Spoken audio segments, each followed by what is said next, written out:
আসসালামু আলাইকুম, আশা করি সকলেই ভালো আছেন। আজকে স্যামসাং গ্যালাক্সি A56 এর ফুল ডিটেলস আলোচনা হবে, এমনকি কোন ধরনের কাস্টমারদের এটা নেওয়া উচিত হবে সেটাও বলবো। বিল কোয়ালিটি এবং ডিজাইনের দিক থেকে এটার হ্যান্ডি ফিল কিন্তু খুবই ভালো, একদম প্রিমিয়াম লুক দেবে। এটার পাওয়ার বাটন এবং ভলিউম বাটন কিন্তু একটু উপরের সাইডে, যে কারণে একটু উপরের দিকে লাগতে পারে, তবে এটা কমফোর্টেবল হয়ে যাবে এবং এটা কিন্তু দেখতেও অনেক বেশি সুন্দর লাগতেছে। এটার বডিটা মেটাল ফ্রেমের এবং ডিসপ্লে আর ব্যাক পার্ট দুইটাই কিন্তু কর্নিং গরিলা গ্লাস ভিক্টাস প্লাসের সাপোর্ট আছে।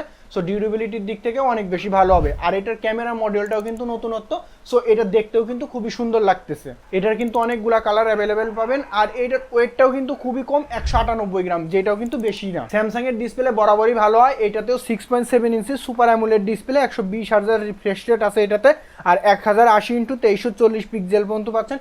ফুল এইচডি প্লাস পাচ্ছেন, এমনকি এটাতে কিন্তু HDR10 এর সাপোর্টটাও পাচ্ছেন। ডিসপ্লের কালার নিয়ে কোনো প্রকার সমস্যা হবে না, এমনকি আপনারা মুভি কন্টেন্ট এগুলো দেখেও কিন্তু বুঝতে পারবেন যে হ্যাঁ, কালারটা অনেক বেশি ভালো, অনেক বেশি বুস্টেড, অ্যাকুরেট, ন্যাচারাল কালার এইভাবে আপনারা পাবেন। সো সেক্ষেত্রে ডিসপ্লের কালার একদম ভালো। তবে এটাতে একটু খারাপ আছে যে এটার চিন এবং বেজেলসটা একটু মোটা, যদি আরেকটু ন্যারো করতো সেক্ষেত্রে আরেকটু ভালো দেখা যেত। তবে স্যামসাংয়ের একটা প্রবলেম যে এ সিরিজে হয়তো বা চিন এবং বেজেলসটা ন্যারো দেবে না, ওরা এরকম মোটাই রাখবে। এটার ব্রাইটনেসটা কিন্তু আউটডোরে কোনো প্রকার সমস্যা হবে না, একদম ডিরেক্ট সানলাইটও আপনারা যদি ইউজ করেন সেক্ষেত্রেও আপনাদের কাছে মনে হবে না যে লাইটটা যদি আরেকটু বেশি পাওয়া যেত সেক্ষেত্রে ভালো হতো, এরকম কোনো কিছু ফিল হবে না। সো সেই ক্ষেত্রে বলা যায় ব্রাইটনেস নিয়ে কোনো প্রকার ইস্যু নাই।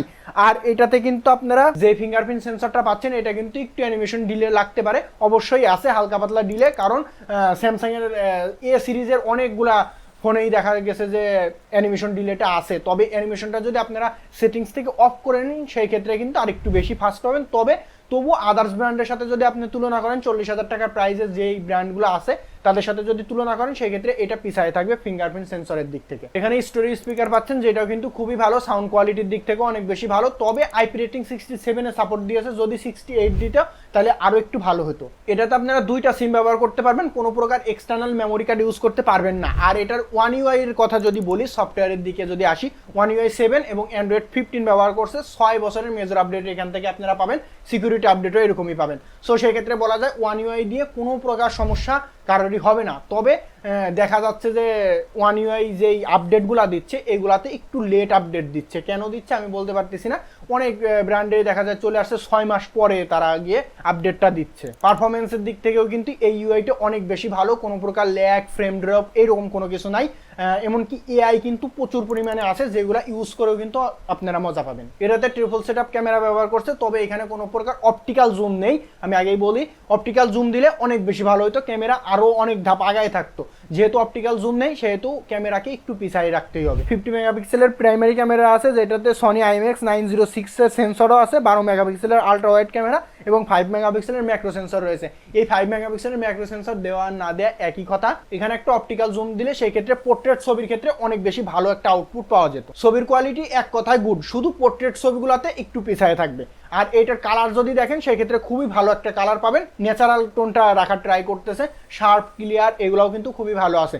আপনি যদি 55 এর সাথে তুলনা করেন সেক্ষেত্রে এটা অনেক বেশি আপডেট করছে, এমনকি সফটওয়্যারগত আপডেটের কারণে কিন্তু ছবিগুলো অনেক সুন্দর হয়েছে।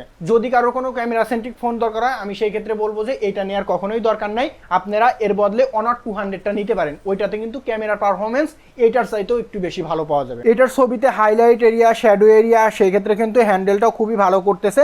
ব্রাইটনেসটা আপনারা এখানে ভালো পাবেন, যে ছবিগুলো একটু ব্রাইট লাগবে। রাতের বেলা যদি আপনারা ছবি তোলেন সেক্ষেত্রে প্রত্যেকটা ছবি নাইট মোড অন করে তুলতে হবে। যদি নাইট মোড অন না করেন সেক্ষেত্রে অনেক পরিমাণে নয়েজ থাকবে, এমনকি ডিটেলসের ঘাটতি থাকবে। সেই ক্ষেত্রে নাইট মোডটা অন করে ছবি তুলতে হবে। এটাতে কিন্তু আলট্রা ওয়াইড ক্যামেরাতেও মোটামুটি ভালো পারফরমেন্স দিচ্ছে, একদম যে মেন ক্যামেরার মতো দিচ্ছে তা না, তবে কোয়ালিটি মানায় নেওয়ার মতো। আর এটাতে ভিডিও করতে পারবেন আপনারা 1080p 60 fps পর্যন্ত, এমনকি 4K 30 fps পর্যন্ত।